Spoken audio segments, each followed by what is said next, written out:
Parents, they're always giving advice, whether their kids want to hear it or not. But today we're turning the tables with some advice from mom and dad. And joining us this morning, we have certified financial planner Tony Drake from Drake & Associates to share his advice for parents with kids of all ages. Good morning. Thanks for being here.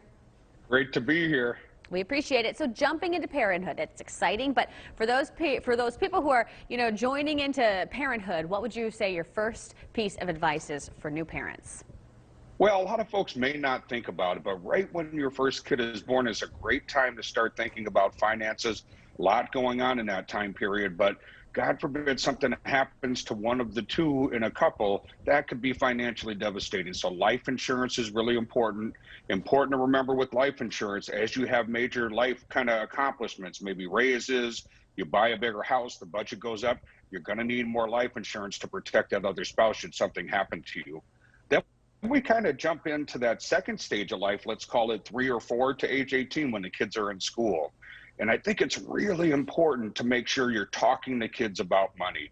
They don't really learn about that in school. They need to learn the concepts that, things cost money. That can be accomplished maybe through, chores at the house and just learning that it's great to want things, but they cost as well. Of course. Yeah, let's talk about a 529 plan. What are they and what should parents consider about this?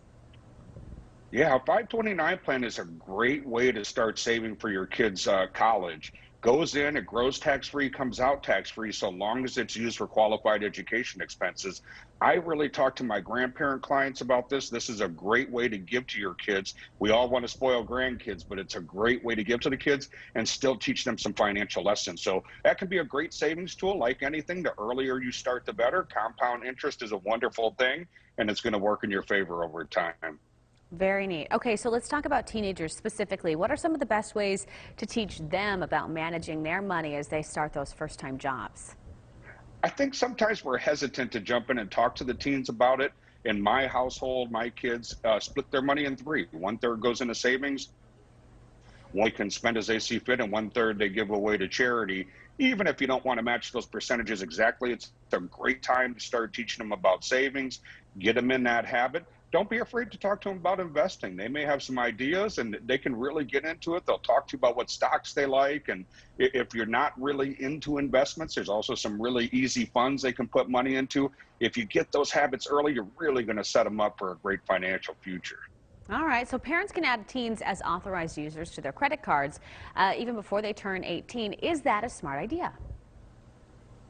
I think it can be a smart idea. Obviously, we have to make different choices. I have 3 kids and they are very different with money already, but there's some great credit cards out there where you can just add certain amounts. You can put their allowance on there and an automatic portion goes to savings and it caps them. So if they spend too much, it stops, and you can put some limits and budgets on the different types of categories you want them spending in. Okay, and then will that help them build credit then as well? Definitely helps them build credit. Again, you want to teach some good habits. There's this concept sometimes with young folks, I can just charge it on a card and I don't have to worry about it. Make sure they understand that that bill needs to get paid each month. Absolutely. All right, any other advice? You did touch a little bit on grandparents, but anything else maybe in that area for people? With grandparents, it's a great time to understand that we love to spoil the kids, but teach them some financial lessons, and you have to put your retirement first. If you can't afford to spoil the kids and take care of your retirement, make sure you do that. I have a great guide on talking to kids on my website at wealthwisconsin.com. Okay, great advice here. It's hard, it's hard to have these conversations with young people, so we appreciate it. We appreciate your insight. Thank you, Tony. Good to see you. Thanks for having me.